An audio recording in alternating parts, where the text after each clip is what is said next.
যদি আপনি আমাদের চ্যানেলে নতুন তাহলে সাবস্ক্রাইব করতে ভুলবেন না আর বেল আইকনে ক্লিক করবেন যাতে আমাদের সমস্ত নতুন স্টোরি আপনি সবার প্রথমে দেখতে পান।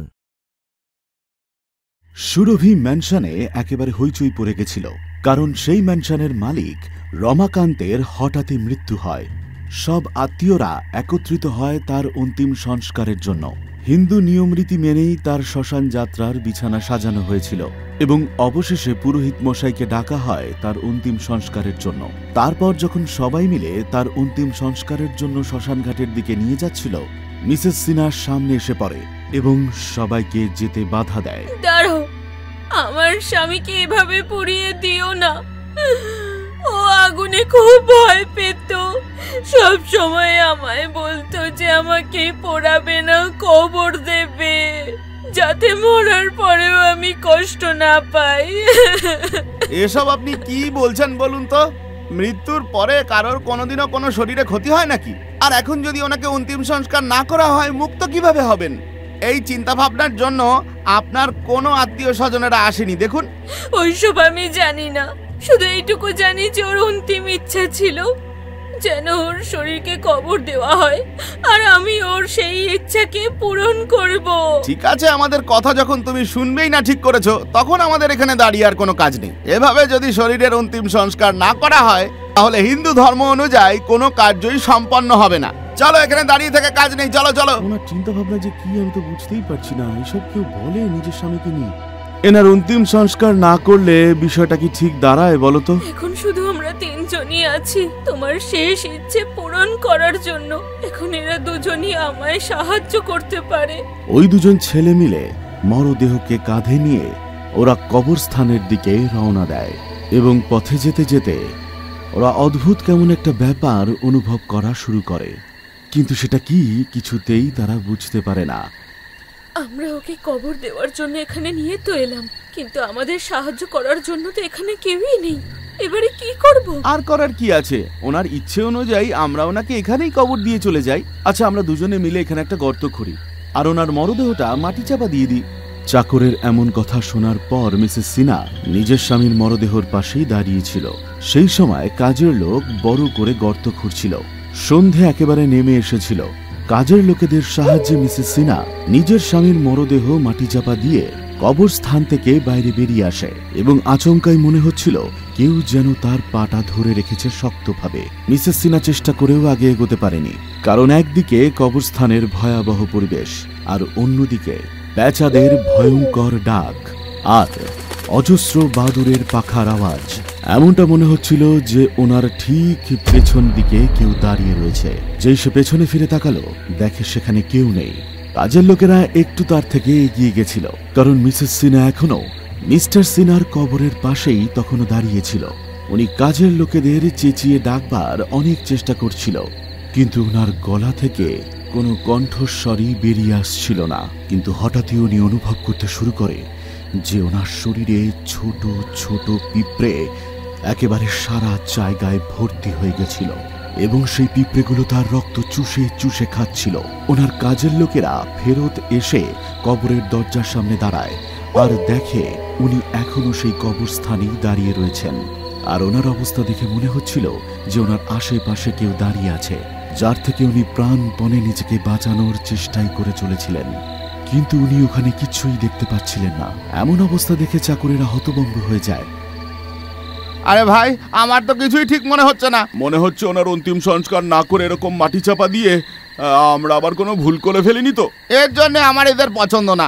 এনার বাড়িতে কিছু না কিছু এরকম লেগেই রয়েছে। টাকার দরকার বলেই রয়ে গেছি, না হলে কবে এনাদের বাড়ি ছেড়ে চলে যেতাম। মনে আছে গত অমাবস্যার রাতে মালিক কত জোরে জোরে কাঁদছিলেন আর মালকিন ওনার দিকে না তাকিয়ে কেমন পুজো করছিলেন।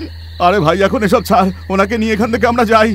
এমনটা বলার পর ওই চাকরেরা ওনাকে সঙ্গে নিয়ে তাড়াতাড়ি ওই কবরস্থান থেকে বেরিয়ে পড়ে। অন্যদিকে কবরস্থানে ওনাকে যেখানে মাটি চাপা দেওয়া হয়েছিল, সেখানে একটা কালো বিড়াল এসে আচমকাই সেই কবরস্থানটা খুঁড়তে শুরু করে। বিড়ালটা কোনো মতে অল্প একটু গর্ত করতেই ওখান থেকে একটা বড় হাত বাইরে বেরিয়ে আসে এবং একটা লাশ নিজের থেকেই ওখানে দাঁড়িয়ে পড়ে। ওনারা গাড়ি করে কিছুটা দূর যেতেই মিসেস সিনহা ভীষণই ক্লান্ত হয়ে পড়ায় ওনার চোখ লেগে এসেছিল ঘুমে।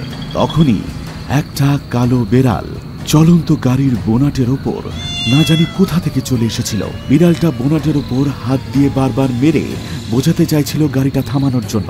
কাজের লোকেরা খুব তাড়াতাড়ি করে গাড়িটা থামিয়ে দেয় এবং তারা দেখতে পায় সামনে একটা লাশ হেঁটে তাদের দিকেই আসছে এবং সেই লাশ তাদের গাড়ির কাছে চলে এসেছিল। এসব দেখে একেবারে ঘাবড়ে গিয়ে দুজন কাজের লোকই একেবারে চিৎকার করে ওঠে ওখানে। মিসেস সিনহা আচমকাই চোখ খুলে দেখে যে সেই লাশটা তার হাজব্যান্ড মিস্টার সিনার ছিল, যে লাশটাকে তারা এক্ষুনি মাটি চাপা দিয়ে এসেছিল।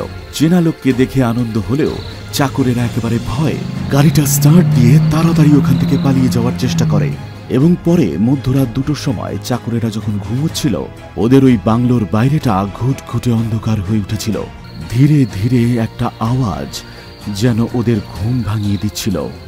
হঠাৎ করে জোরে ঝড় বইতে শুরু করে আর সেই ঝড়েতেই বাড়ির পাশে থাকা ইলেকট্রিক পোস্ট ভেঙে নিচে পড়ে যায় আর সঙ্গে সঙ্গেই দূর দূরান্ত পর্যন্ত অন্ধকারে ছেয়ে যায়। আমার বিশ্বাস ছিল যে তুমি ফিরে আসবে। আমার এত বছরের সাধনা বৃথা যেতে পারে না, তুমি ফিরে এসেছো। মিসেস সিনহা তখন তাড়াতাড়ি করে 4-5টা প্রদীপ জ্বালাতে শুরু করেন এবং তখনই দরজাটা নিজের থেকে খুলে যায় আর মিস্টার সিনহার চলন্ত লাশ ঘরের মধ্যে প্রবেশ করতে থাকে। মিসেস সিনহা মিস্টার সিনহার লাশের সাথে হাঁটতে হাঁটতে স্টোর রুমে পৌঁছয়। সেখানে একটা অদ্ভুত মূর্তি রাখা ছিল। সেই মূর্তিটাকে উনি পাশে থাকা রক্তের বাটি দিয়ে পুরো স্নান করিয়ে দেয়। অন্যদিকে চাকরেরা বাড়ির এরকম পারিপার্শ্বিক অবস্থা অনুভব করে একেবারে ভয়ে কাঁপতে শুরু করেছিল। তাই তারা নিজেদের ঘর থেকে বেরিয়ে একেবারে হলরুমে চলে আসে, কিন্তু হলরুম একেবারে ঘুটঘুটে অন্ধকার ছিল। তখন তারা মোবাইলের টর্চ জ্বালিয়ে মিসেস সিনহাকে খুঁজতে বেরোয়, কিন্তু তারা মিসেস সিনহাকে গোটা বাংলোয় কোথাও খুঁজে পায় না। তারপরে মিস্টার সামন্তর ঘরের এক আলমারির পেছন থেকে ফিস ফিস করে কথা বলার আওয়াজ যেই কানে আসে, দুজন কাজের লোকই একে অপরের দিকে অবাক হয়ে তাকিয়ে থাকে। তারপর সাহস করে যেই দুজনে ওই আলমারির দরজাটা খোলে, দেখতে পায় তাদের সামনে একটা বড় সিঁড়ি এবং ভেতর থেকে আলোর রশ্মি তাদের উপর পড়ছে। এসব কি হচ্ছে? আলমারির মধ্যে ঘর? আমার তো কিছু গন্ডগোল মনে হচ্ছে, আমরা এখান থেকে পালিয়ে যাই। এসব কি কথা বলছো? যদি ম্যাডাম অসুবিধার মধ্যে পড়েন? আরে উনি আবার কি অসুবিধার মধ্যে পড়বেন? উনি তো নিজেই একটা অসুবিধা। দুজন কাজের লোকই মনে বল নিয়ে সেই সিঁড়িটা দিয়ে উপরে ওঠে। ওরা তখন দেখতে পায় যে মিসেস সিনহা পুজো করছেন আর ওনার সামনে মিস্টার সিনহা নিচে শুয়ে আছেন আর ওনার শরীর একেবারে নিথর হয়ে আছে। তারপর হঠাৎই মিস্টার সিনহার শরীর কাঁপতে শুরু করে। ওই দুজন কাজের লোক এসব আচরণ দেখে একেবারে ভয় পেয়ে যায়। এ কি, এনাকে তো কিছুক্ষণ আগেই আমরা মাটি চাপা দিয়ে এসেছি, এখানে এলো কি করে? উনি আমার বেঁচে নেই তো? তুমি কি ওনাকে জীবন্তই মাটি চাপা দিয়েছিলে? আমি তো তোমায় আগেই বলেছিলাম কিছু না কিছু গন্ডগোল আছে। এবার আমরা কি করব? আর কি করব? আমরা এখান থেকে চুপচাপ পালিয়ে যাই, তাহলে কেউ বুঝতে পারবে না। দুজনে ও সময় ওখান থেকে যেই পালাতে যাবে, হঠাৎই মিস্টার সিনহার লাশ আচমকাই নড়তে শুরু করে এবং উনি উঠে ওই চাকরদের সামনে এসে দাঁড়ায়। দাঁড়াও! তখন ওই দুজন চাকরের আরো অবস্থা খারাপ হয়ে গেছিল। ভয়ের কারণে হাত আর পা কাঁপতে শুরু করেছিল এবং ওদের চোখের সামনেই সবকিছু অন্ধকার হয়ে গেছিল। তখনই কাজের লোকদের পায়ের তলায় কি যেন একটা জিনিস আসে এবং ওরা আচমকাই উড়ে গিয়ে ওই মূর্তিটার সামনে গিয়ে পড়ে। মিস্টার সিনহার আত্মা কথা বলতে শুরু করে, এই মূর্তিটাকে নষ্ট করে দাও। আমি আরো একটা জীবন নয়, বরং মুক্তি চাই। 2 বার মারা গেছি আমি, কিন্তু এই মূর্তি আমায় বারবার টেনে নিয়ে আসে আর জীবন্ত করে তোলে।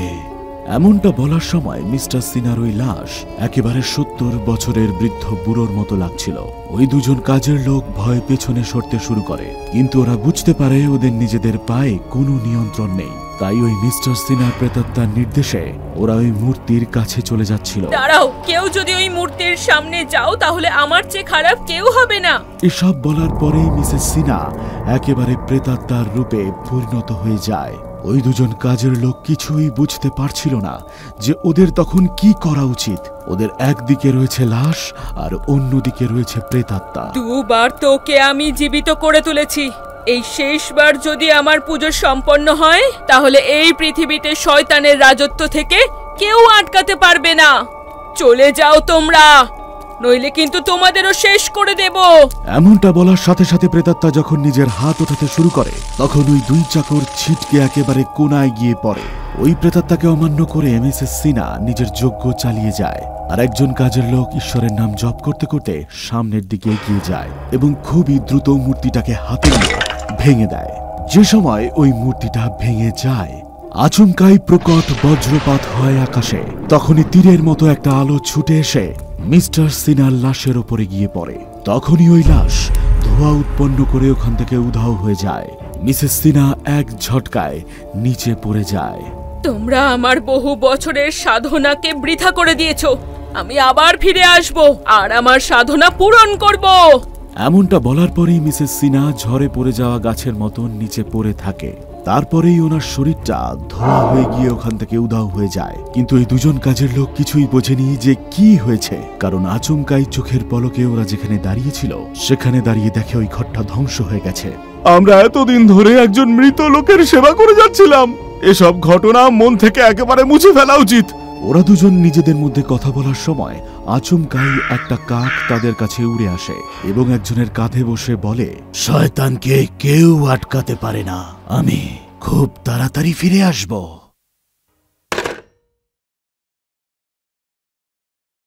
যদি আপনি আমাদের চ্যানেলে নতুন তাহলে সাবস্ক্রাইব করতে ভুলবেন না আর বেল আইকনে ক্লিক করবেন যাতে আমাদের সমস্ত নতুন স্টোরি আপনি সবার প্রথমে দেখতে পান।